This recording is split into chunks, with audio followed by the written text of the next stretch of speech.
สบายดีเนาะทุกคนอันนี้คลิปที่ถ้าได้ก็บ่ฮู้เลยลองผิดลองถูกวันนี้เขาจะมาสอนหรือว่า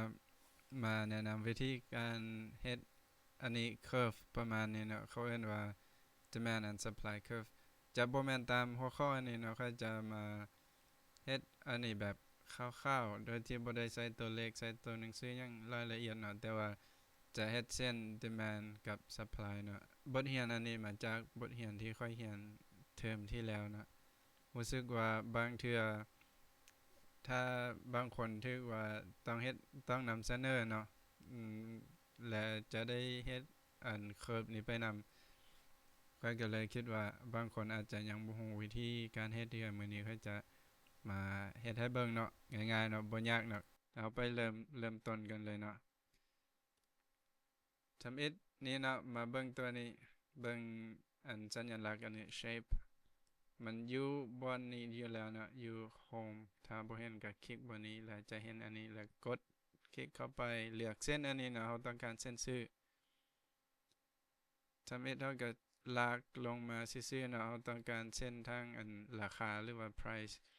ทีนี้เส้นมันค่อนข้างจะน้อยเรามาเพิ่มขนาดนิดหนึ่งก็รู้สึกว่า3นี่แจ้งสุดสำหรับข้อยละแบบนี้มาเปลี่ยนเป็นสีดำแล้วเบิ่งว่าหลวงสูงยาวสั้นจำได้เขาก็สามารถดึงเข้าดึงออกได้นะมาค่อยก็ copy แล้วก็วางสำหรับ copy แบบทางลัดเนาะปุ่มลัดก็คือ command จึงไว้แล้วก็กด C แล้วอันวางกับ command V ทีนี้มาเบิ่งอันนี้ถ้าว่าอันนี้แล้วแต่เนาะถ้าว่าเจ้าสามารถเอาสองอันนี้มาจุกันเข้าได้แบบสวยงามเฮ็ดได้ก็เฮ็ดได้เลยถ้าเฮ็ดบ่ได้ก็บ่เป็นหยังสำหรับข้อยๆเอาส่ำนี้ก็พอแต่ว่าตามรูปร่างที่เขาเฮ็ดอยู่นี่เนาะเพราะว่าเขามีตัวหนังสือมีหยังเนาะเขาเลยเฮ็ดแบบนี้หล่นออกมาทั้งพี่แล้วก็เลื่อยลงมาทั้งพี่ทางรวมก็มีส่วน1 2 3 4 5 6 7มื้อนี้เอาสิเฮ็ดสบายๆง่ายๆส่ำนี้เอาส่ำนี้เส้นทางนี้บัดนี้เอามาเพิ่มอีก2เส้น supply เนาะ supply ขึ้นมาทางพี่ supply มันจะขึ้นมาทางนี้ตลอดเนาะ demand มันจะลงมาทางพี่ประมาณนี้เอาอีกเส้นหนึ่งของเส้น demand ก็คือความต้องการนะความต้องการของลูกค้าหรือว่าผู้บริโภค supply ก็คือเอ่อวัตถุหรือว่าสิ่งของที่เรามีเนาะ demand ก็คือความต้องการทีนี้เอามาใส่ตัวหนังสือให้พวกมันจะเพิ่มตัวหนังสือมาเบิ่งบนนี้ใน text box คลิกบนนี้มาแล้วก็ลากแล้วก็เขียนอันนี้จะเป็น quantity ก็คือปริมาณquantity ปริมาณจะเขียนเป็นตัวย่อแบบนี้ก็ได้หรือจะเขียนเป็นตัวเต็มก็ได้ quantity ต่อปริมาณต่อหยังต่อหน่วยต่อกิโลหรือว่าต่อโตนตอนถ้าได้ก็เขียนไปเนาะต่อไปก็ copy อันนี้มาใส่ทางพี่เป็นราคาเนาะราคาภาษาอังกฤษจะเป็น price อ่าถ้าตัวหนังสือหน้าเกินไปเนาะได้จะก็ลดขนาดเอาเองนะนี่ถ้าตัวหนังสือหน้าบ่หน้าก็ยืดทางพี่จะก็เฮ็ดเอาเองเนาะประมาณนี้นะอันนี้แล้วแต่นะถ้าจะอาจารย์เจ้าอยากให้เจ้าปีนไปเจ้าก็หมุนบนนี้เนาะหมุนทางพี่ตามที่เขาเฮ็ดเขามีประมาณนี้แต่สำหรับข้อยเราเขียนตัว P ตัวเดียวก็จบอันนี้จะเป็นราคาจากบาทจากกีบต่อจากกิโลนะอยู่ทางพี่ PowerPoint มันค่อนข้างจะบ่ปานใด แต่ว่ามันก็สะดวกอีกอย่างหนึ่งที่นี้มาเพิ่มบอกว่าอันนี้มันตัวอย่างเนาะอันเส้นนี้มันคือเก่า text box อันนี้ supply s ต้องเพิ่มให้มันตัวหนังสือหนากัน s ที่นี้ก็จะใส่อัน s ศูนย์เพื่อว่าเอ่อเพื่อจะคงเทื่อหน้าเวลา s มัน supply มันเพิ่มขึ้นมันจะมาทางพี่เนาะเราก็สามารถใส่1 2 3ทั้งหน้าทั้งหลังได้ก็คือบนนี้ถ้าเจ้าอยากให้ตัวหนังสือมันอยู่ทั้งลุ่มบนนี้เนาะเบิ่งบนนี้ x 2มันนี่อันนี้มัน x กำลัง2 x กำลัง2มันจะอยู่เทิงศูนย์จะอยู่เทิงถ้า x 2อยู่ทั้งลุ่มศูนย์มันจะอยู่ลุ่มเนาะพอได้อันนี้แล้วมัน copy แล้วก็วางอีกเทีนึงลงมาทั้งลุ่มพี่อันนี้มันยังอันนี้มัน demand ดีเบิ่งดีๆเด้อเวลาเฮาลบดีมันออกตัวหนังสือมันจะกลายมาเป็นตัวน้อยอยู่ทั้งลุ่มบ่นี้อย่าลืมมากดบ่นี้ออก demand soon ทีนี้ถ้าว่าอัน demand ของเจ้าน่ะมันเพิ่มขึ้นเนาะมันก็เพิ่มมาทางพี่ก็เป็น D1 สมมุติถ้าเจ้าอยากเห็นเนาะถ้าเจ้าอยากเฮ็ดบ่แม่นต้องเป็นอันนี้ก็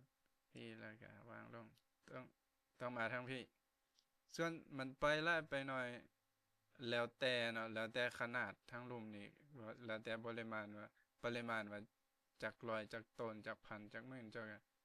ลากไปออกไปออกมาแล้วแต่ตัวเลขทีนี้เจ้าก็ต้องเบิ่งอันทั้งราคานี้ได้เนาะว่าราคามันอยู่ประมาณใดซำนี้เนาะอันนี้ก็เป็น D1 ถ้าว่าระยะต่อไปมันลดลงมันก็มาทางซ้ายเนาะมันก็ลงมาทางพี่อันนั้นเป็น quantity demanded ก็คือปริมาณที่ลูกค้าหรือว่าผู้บริโภคต้องการเนาะ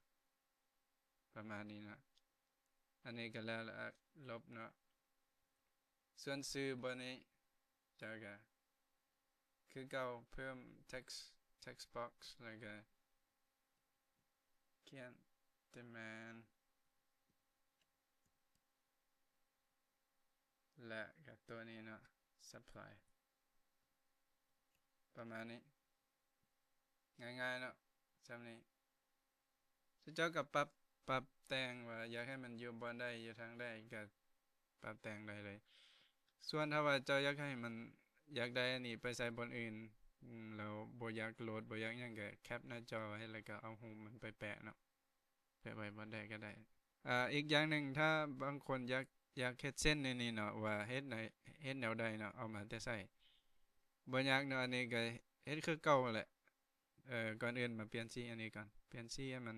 แตกต่างกันเนาะสีส้มอันนี้ supply ให้มันเป็นสีฟ้าส่วนถ้าอีกเทื่อหนึ่งถ้าพอยากได้นี่ก็คือเก่าเข้ามาบ่นี้หรือว่าเอาอันเก่านี่แหละ copy มาแล้วก็วางเปลี่ยนสีให้เป็นมันบ่แจ้งให้มันบ่แจ้งปานใดเนาะเพราะว่ามันจะได้บ่รบกวนอันอื่นเนาะสีเกรย์ประมาณนี้แล้วถ้ามันใหญ่เกินไปเราก็มาลดขนาดประมาณนี้ส่วนแล้วถ้าเราอยากได้ตัวอันเป็นจุดๆๆมาเบิ่งบ่นี้เลยนี่ dash type คลิกบ่นี้แล้วมันเลือกว่าเราอยากได้อันใดน่าจะเป็นอันนี้หลายกว่าลากมาแล้วก็ดึงเนาะว่ามันไปทางใดไปทางใดก็ซูมเข้าซูมออกถ้ามันบ่แจ้ง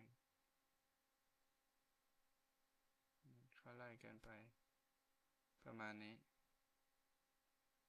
เนาะอันนี้โบนัส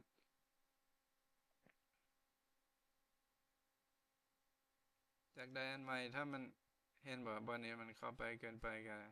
ดึงออกไปหน่อยนึงบางเทื่อมันอยู่ตามกำหนดของมันเราบ่สามารถบังคับมันได้ก็แล้วไปอันนี้ลวกๆ copy อีกเทื่อนึงวาง ถ้ามันมาทางพี่เขาก็มาใส่ทางนี้เนาะเพราะว่าทุกคนจะเข้าใจแล้วนะอันนี้ที่ว่าสำเร็จเสร็จสิ้นละเขาอยากได้หยังก็อยากให้มันไปทางใดก็เพิ่มไปดึงไปเนาะ